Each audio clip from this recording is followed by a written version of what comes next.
Hello everyone, आप सभी का स्वागत है स्टडी ऑनलाइन विद केके में। आज हमारी जो वीडियो है एमए सेकेंड ईयर वाले स्टूडेंट्स के लिए जो पॉलिटिकल साइंस ऑनर्स सिग्नू से कर रहे हैं। आज हमारी बुक का नाम है MGPE11। इससे मैं आपको इम्पॉर्टेंट चैप्टर्स कराऊंगी। मैंने इससे पहले इम्पॉर्टेंट चैप्टर पार्ट 1 कराया था, सीमांतिक, महिला और बच्चों इत्यादि का सशक्तिकरण। उसी का आज मैं पार्ट 2 करवा रही हूँ आपको, और ये आज आपका पार्ट 2 कंप्लीट हो जाएगा। फिर इसके बाद मैं आपको नेक्स्ट चैप्टर कराऊंगी जो इम्पॉर्टेंट होगा। तो इसी प्रकार से मैं आपके लिए नई नई सीरीज़ लाऊंगी इम्पॉर्टेंट चैप्टर्स की, जो बहुत इंपॉर्टेंट चैप्टर्स है, जिसमें से पेपर में एग्ज़ाम में आपके पूछा जाता है अधिकतर। तो इसलिए मैं आपको इंपॉर्टेंट चैप्टर्स करा रही हूँ। जब आपके एग्ज़ाम आ जाएंगे तो मैं आपको इंपॉर्टेंट क्वेश्चन भी कराऊंगी।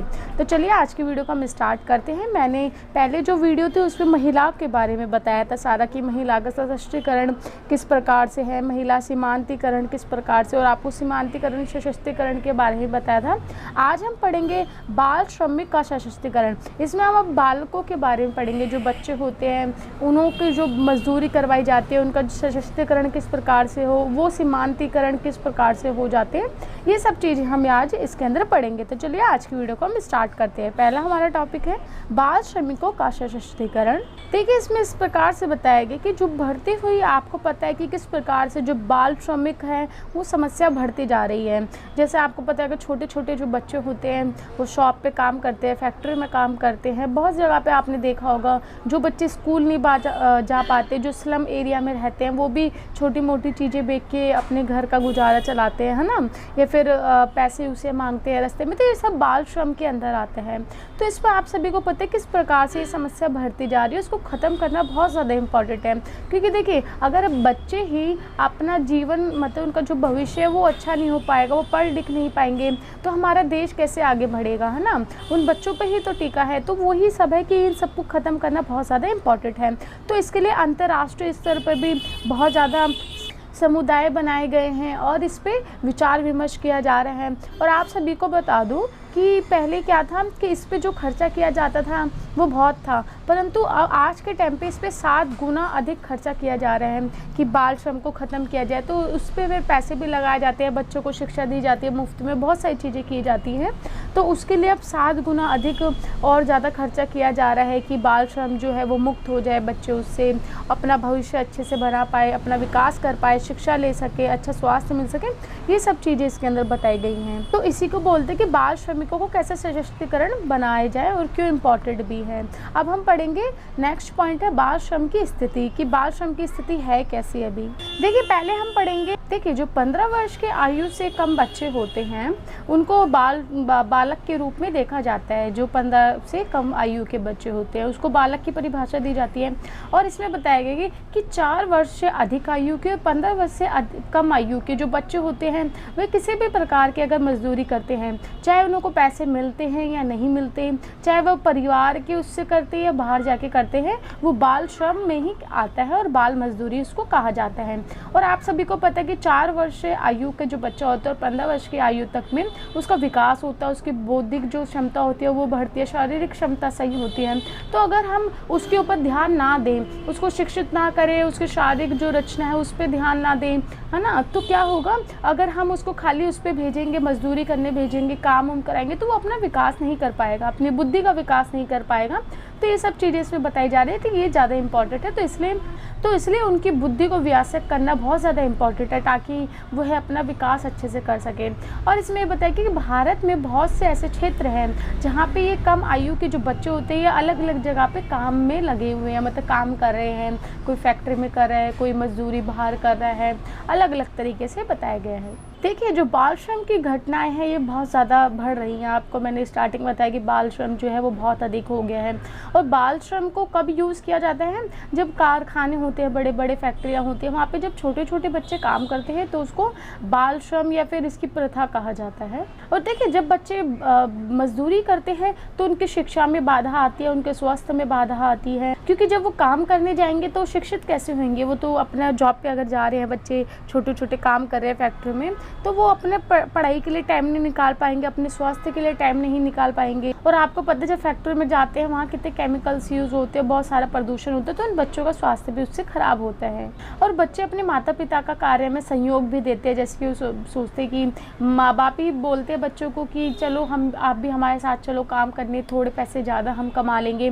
तो ये सब चीज़ें होती है जो बाल श्रम में ही आती हैं, और जिसके कारण बच्चे जो हैं वो शिक्षित नहीं हो पाते हैं। और ये सब इसलिए करते हैं क्योंकि आर्थिक उनकी जो स्थिति होती है वो ख़राब होती है। उनके जो पेरेंट्स होते हैं, जो बच्चे के माँ बाप होते हैं, उनकी आर्थिक स्थिति ख़राब होती है। इसके कारण ही ये बाल श्रम जो है और ज़्यादा बढ़ता जा रहा है। और ये जो समस्या है आप विकासशील देशों में ज़्यादा देखेंगे। जो विकसित देश है वहाँ पे तो ऐसा होता ही नहीं है, बहुत ही कम होता है।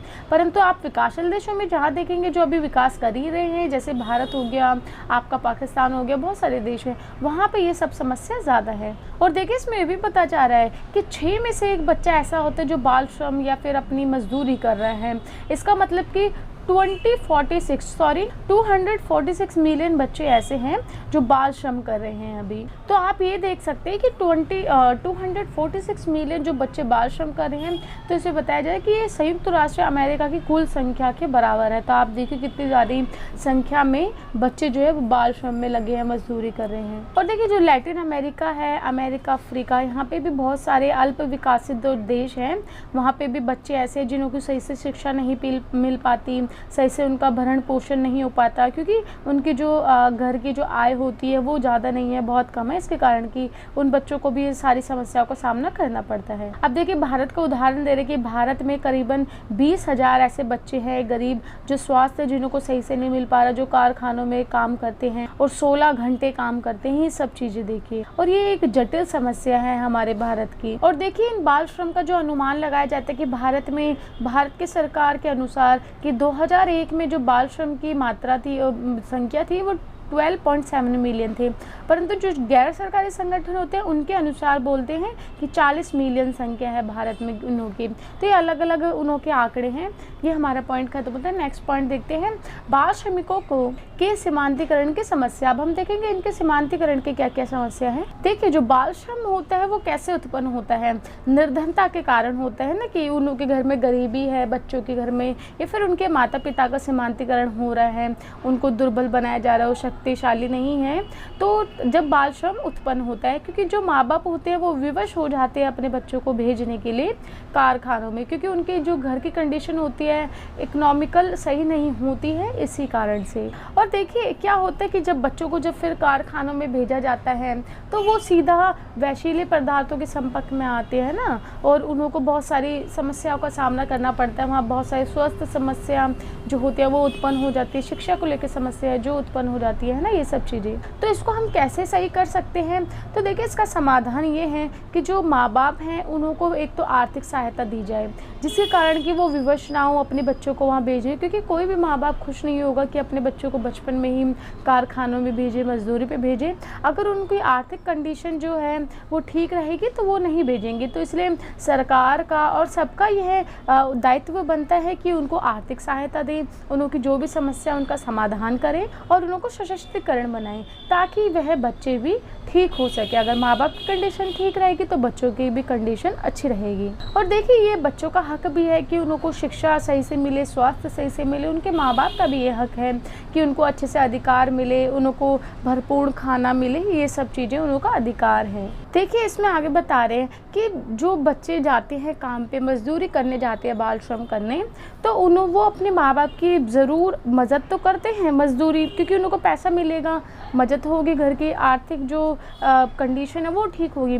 परंतु इससे जो देश है उसको बहुत ज़्यादा नुकसान होता है आगे चल के। और ये जो लाभ होता है बच्चों की आय से, जो लाभ माँ बाप को मिलकर, ये अल्पकालीन होता है, क्योंकि देखिए वो इतने घंटे काम करवाते हैं और तनख्वाह जो उनको पैसा देते हैं वो बहुत कम देते हैं। तो ये थोड़े टाइम के लिए तो उनको ठीक लगता है, परंतु आगे जाके ठीक नहीं होता। जब बच्चे बड़े हो जाते तब भी उनकी आय उतनी ही रहती है, और ये देश के लिए भी नुकसानदायक है, क्योंकि फिर अच्छे से देश की प्रगति नहीं हो पाएगी, देश का विकास नहीं हो पाएगा। पाएगा। तो ये सब चीज़ें। और देखिए अगर बच्चा अच्छे से पढ़ेगा लिखेगा तो क्या होगा, वो अच्छी आय कमाएगा, अच्छा काम करेगा, देश का विकास होगा। इससे क्या होगा, समाज का विकास होगा, देश का विकास होगा, उसका घर का विकास होगा, ये सब चीज़ें अच्छी होंगी। तो इसलिए उसको पढ़ना लिखना ज़्यादा इंपॉर्टेंट है, क्योंकि फिर अब आगे चल के और अच्छी कमाई कर सकता है और अच्छा उसको आय प्राप्त हो सकती है। परंतु जो वो बचपन से ही काम में लग जाएगा, वो पढ़ेगा लिखेगा नहीं, तो उसकी आय बहुत सीमित रहेगी और आगे चल के देश की इकोनॉमिकल जो है उस पर भी इसका पूरा बुरा प्रभाव पड़ेगा और बच्चे के घर वालों पे भी। नेक्स्ट हमारा पॉइंट है सीमांतिक बच्चों के सशक्तिकरण के उपाय। अब हम देखें क्या क्या उपाय किए जा रहे हैं और किए गए हैं पहले, कि बच्चों को कैसे सशक्तिकरण बनाया जाए, उनको कैसे शिक्षा दी जाए, इन सब चीज़ों में। देखिए जो बाल श्रम जैसी कुप्रथाएं होती हैं, जो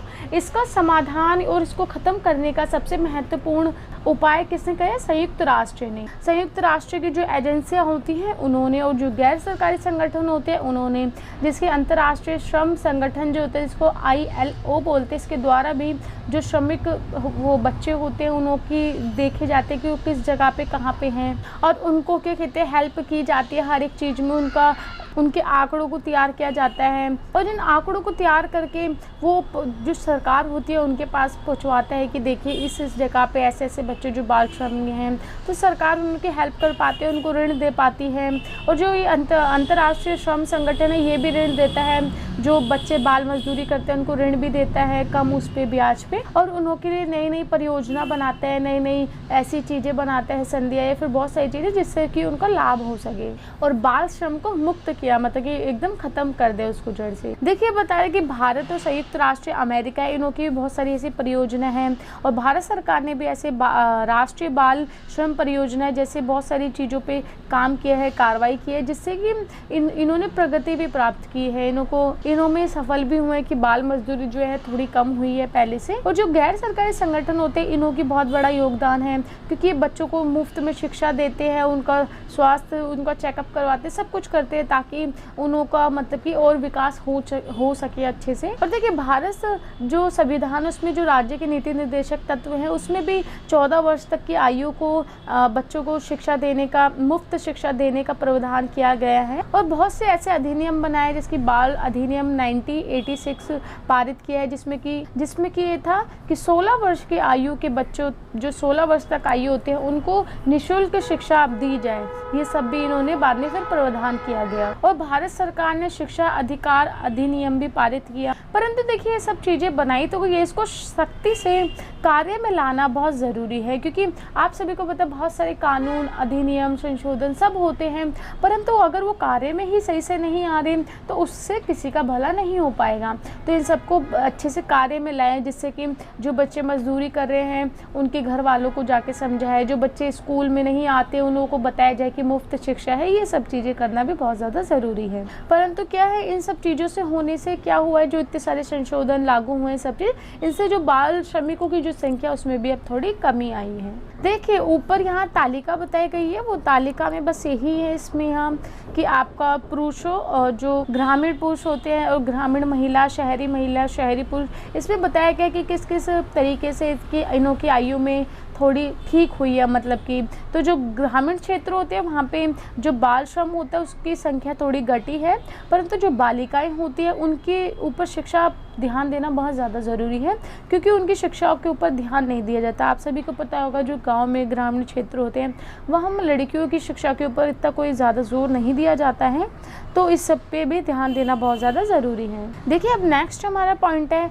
अनुसूचित जातियाँ, अनुसूचित जनजातियाँ तथा अन्य पिछड़े वर्ग का सशक्तिकरण। इसमें हम जानेंगे कि किस प्रकार से जो जातियाँ होती है, जनजातियाँ होती हैं वो, और जो पिछड़ा वर्ग होता है उसको किस प्रकार से सशक्तिकरण किया गया है, वो कैसे सीमांतिक है, इसमें बहुत सारी चीज़ें हम पढ़ेंगे। और मैंने अभी तक जितने भी आपको पॉइंट पढ़ाए हैं फर्स्ट वीडियो में और ये सेकंड पार्ट में, तो इनके जो टॉपिक होते हैं वो बहुत ज़्यादा इंपॉर्टेंट होते हैं, क्योंकि टॉपिक से ही आपके पूरा आंसर क्वेश्चन बनता है और ये जो मैं आपको फिर एक्सप्लेन करती हूँ वो उसका आंसर बन जाता है।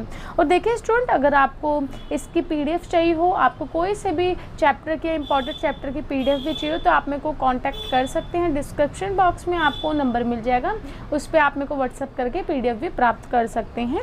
और देखिए आपको अगर असाइनमेंट से रिलेटेड, इंपॉर्टेंट क्वेश्चन से रिलेटेड या सॉल्व क्वेश्चन से रिलेटेड किसी भी की कोई PDF चाहिए तो आप मेरे को उसके बारे में भी बता सकते हैं और मैसेज कर सकते हैं। अब जो मैंने आपको टॉपिक बताया है उसका फर्स्ट पॉइंट है उपयुक्त सुविधा वंचित समूहों की स्थिति। देखिए, आप सभी को पता होगा जो भारत में जो भारत समाज है उसमें अनुसूचित जाति, जनजाति और जो पिछड़ा वर्ग होते हैं इन्हों को बहुत सारी कठिनाइयों का सामना अभी भी करना पड़ रहा है। हम देखिए आज़ाद हो गए, परंतु आज़ादी के कितने साल बाद भी इन सब समस्याओं का आपने देखा होगा गाँव में भी अभी भी छुआछूत को लेके या फिर जात प्रथा को लेके देखा जाता है, शहरों में भी देखा जाता है परंतु बहुत कम। तो ये सब समस्याएं जो अभी भी बहुत ज़्यादा देखने को मिल रही हैं। इतने सारे संशोधन हुए हैं, कानून बने हैं, परंतु ये बहुत ढीले हैं क्योंकि इनको क्रिया में लाने के लिए क्रियान्वयन लाने के लिए ये बहुत ज़्यादा ढीले, सही से अपना काम नहीं कर पा रहे हैं। शक्ति से अगर ये मजबूती से कार्य करेंगे स्ट्रिक्टनेस से तो क्या होगा कि ये सारी जो समस्या है ये भी सॉल्व हो जाएंगी।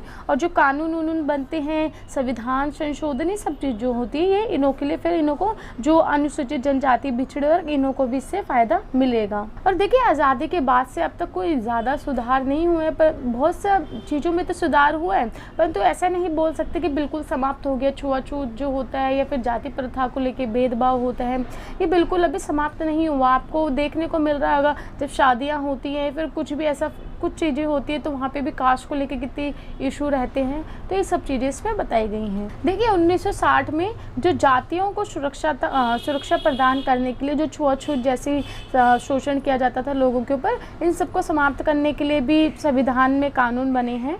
और देखिए नीचे कुछ आंकड़े बताए गए हैं कि 1981 में जो कुल जनसंख्या का जो अनुसूचित जनजाति होती है उनकी जनसंख्या 15.8% थी, और जो आपकी अनुसूचित जनजातियां होती हैं उनकी संख्या 7.8% थी।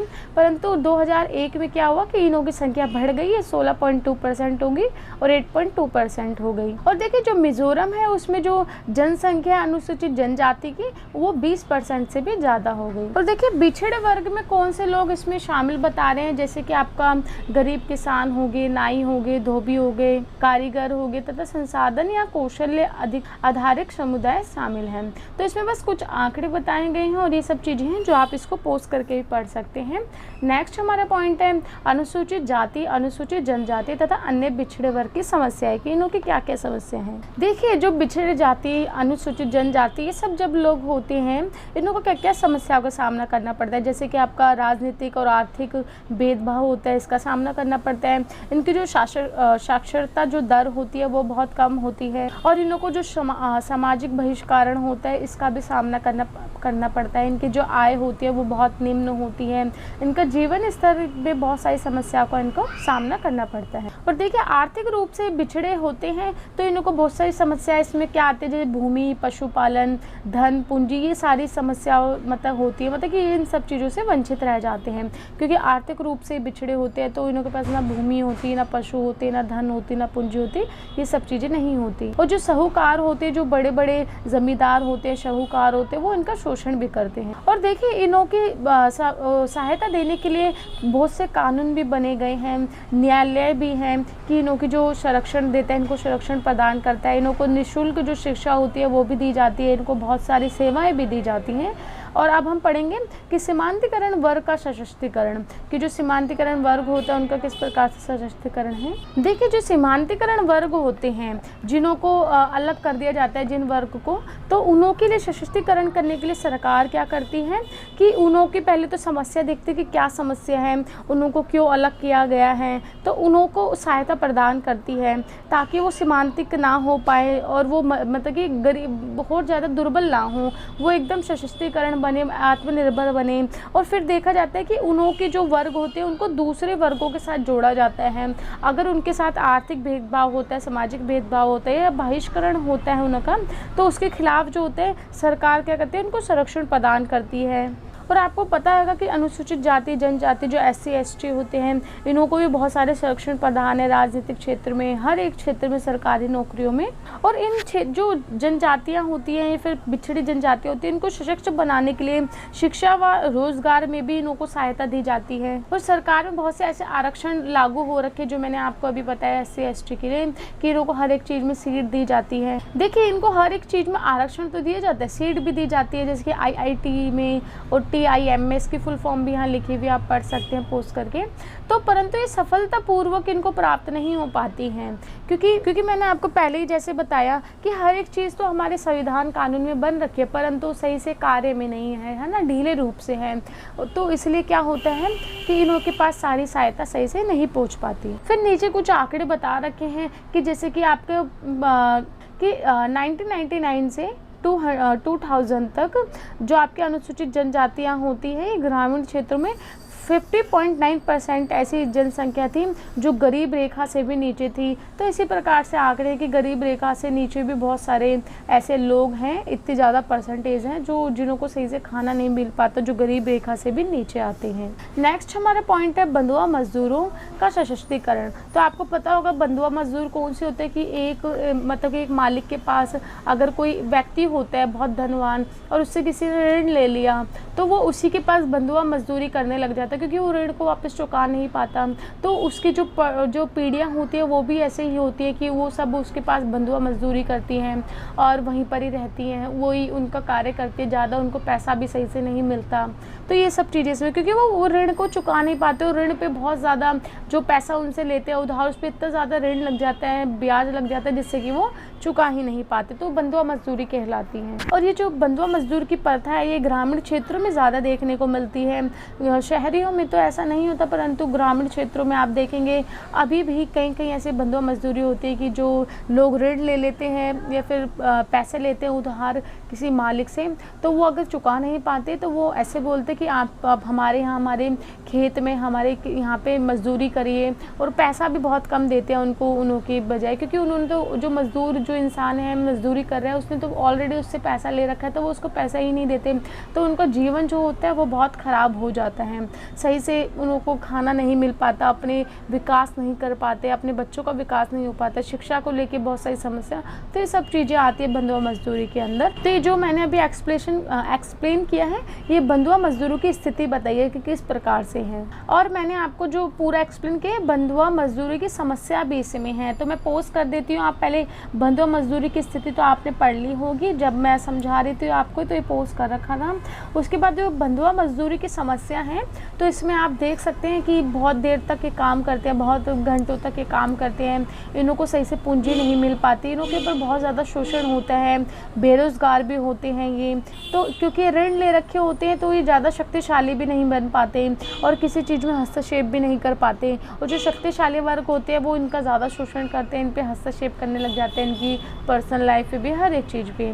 तो ये तो आपका है बंधुआ मजदूरी की समस्या है। अब हम पढ़ेंगे कि बंधुआ मजदूरों का सशक्तिकरण किस प्रकार से किया गया है। देखिए भारत सरकार ने ये जो इतनी भयंकर प्रथाएं हैं इसको हटाने के लिए, जिसको बंधुआ मजदूरी बोलते हैं, बहुत सारे ऐसे अधिनियम, ऐसे संशोधन पारित किए, जैसे कि सन 1975 में सरकार ने बंधुआ मजदूरी की जो प्रथा होती है उसको ख़त्म करने के लिए प्रथाएं बनाई, मतलब कि संशोधन किए। जो अधिनियम आप 1976 देखेंगे तो इसमें भी बंधुआ मजदूरी ख़त्म करने के लिए बताया गया है। जैसे कि बंधुआ मजदूरी जो होती है, जो दास प्रथा होती है, उसके मुक्त दिलाने के लिए भी सरकार बहुत से कार्य कर रही है। और जो ये लोग ऋण लेते हैं किसी मालिक से या किसी, तो सरकार उनको पैसा, मतलब कि आर्थिक सहायता देती है ताकि वो ऋण को चुका सके और बंधुआ मजदूरी से समाप्त हो सके या फिर उस बंधुआ मजदूरी से छुटकारा पा सके।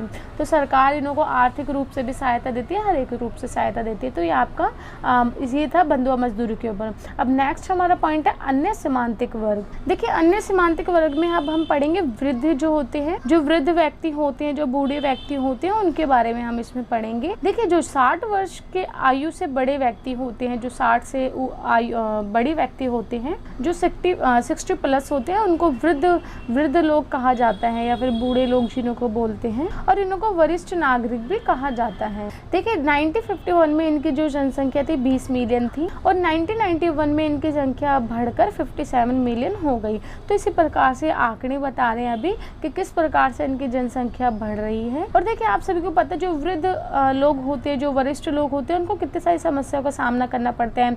जैसे कि परिवार में भी इनको बहुत सारी समस्याओं का सामना करना पड़ता है, क्योंकि आप सभी को पता है पहले तो जॉइंट फैमिली होती थी, अब जॉइंट फैमिली बहुत ही कम होती है, न्यूक्लियर फैमिली होती है। तो क्या होता है कि इन जो वृद्ध जो लोग होते हैं, वरिष्ठ लोग होते हैं, इनको बहुत सारी समस्याओं का सामना करना पड़ता है, क्योंकि बच्चे ज़्यादातर विदेश में चल जाते हैं, फिर शहरों में चल जाते हैं, तो उनकी देखभाल के लिए कोई नहीं होता। और जब बच्चों का विवाह हो जाता है तो वो अपना अलग से एक परिवार बसा लेते हैं, अलग शहरों में चल जाते हैं, तो इनको कोई देखभाल नहीं करता है, इनको कोई सही से खाना नहीं दे पाता। तो इसी प्रकार से इनको बहुत सारी समस्याओं को सामना करना पड़ता है और ये बहुत ज़्यादा रोगी हो जाते हैं, रोग से पीड़ित हो जाते हैं। कोई इनको देखभाल नहीं करेगा तो अगर इनको रोग हो जाएगा तो कौन इनका इलाज कराएगा।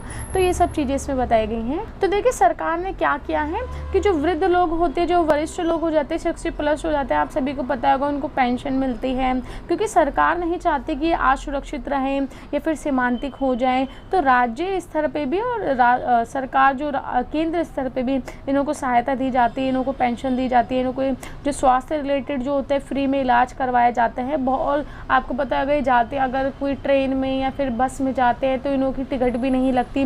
तो बहुत सारी इनों को सुविधाएं दी जाती है ताकि इनों का शोषण ना हो, इनके साथ दुर्व्यवहार ना हो और इनों को संरक्षण प्रदान किया जाए। और इनों को बहुत सारे विकास के अवसर भी जो है वो प्राप्त मतलब कि इनको दिए जाते हैं। और इनों को बहुत सारे ऐसे योजनाएं बनाई गई हैं जो इनको दी जाती है वरिष्ठ लोगों को, जिसकी पहचान पत्रों की व्यवस्था, सार्वजनिक सेवाओं जैसे डाकघर सेवा और टिकट आरक्षण, यात्रा रियायत आदि। तो इसमें बस यही बताया गया जो बुजुर्ग लोग होते हैं उन्हों को किस प्रकार से सहायता दी गई है। तो क्योंकि देखिए आज के पहले के टाइम पे तो क्या होता था, सब जॉइंट फैमिली रहती थी तो इतनी प्रॉब्लम्स नहीं आती थी, देखभाल हो जाती थी जो वरिष्ठ लोग होते। परंतु आज के टाइम पे क्या होता है, न्यूक्लियर फैमिली ज़्यादा हो रही है, जॉइंट फैमिली बहुत कम है, सब अलग अलग रहते हैं। अगर शादी हो जाती है तो विदेश चल जाते हैं या फिर शादी होने के बाद शहर में आ जाते हैं, तो इनों की देखभाल सही से नहीं हो पाती है, तो इनको बहुत सारी समस्या का सामना करना पड़ता है। तो इनों के बारे में बताइए कि किस प्रकार से सशक्तिकरण इनको बनाए गए हैं। तो देखिए आज का जो हमारे चैप्टर वो यहीं समाप्त हो गया। मैंने आपको पूरा चैप्टर समझा दिया। इसकी फर्स्ट वीडियो आप ज़रूर देखिएगा, फिर ये सेकंड वीडियो है इसकी, क्योंकि दोनों ही बहुत ज़्यादा इंपॉर्टेंट है। मैंने जितने भी अभी पेपर देखे एमए सेकेंड ईयर के, इसमें से ऑलमोस्ट हर पेपर में एक क्वेश्चन पूछा जाता है आपका, और वो किसी से भी पूछ लिया जाता है, कभी महिला के ऊपर, कभी बच्चों के ऊपर, कभी मजदूर के ऊपर, या फिर जो अनुसूचित जाति जनजाति इसके ऊपर। इसलिए चैप्टर करवाना इंपॉर्टेंट था। इसी प्रकार से अब मैं आपके लिए और चैप्टर कराऊंगी। अगर आपको मेरी वीडियो अच्छी लगे तो प्लीज़ इसको लाइक शेयर सब्सक्राइब ज़रूर कीजिए।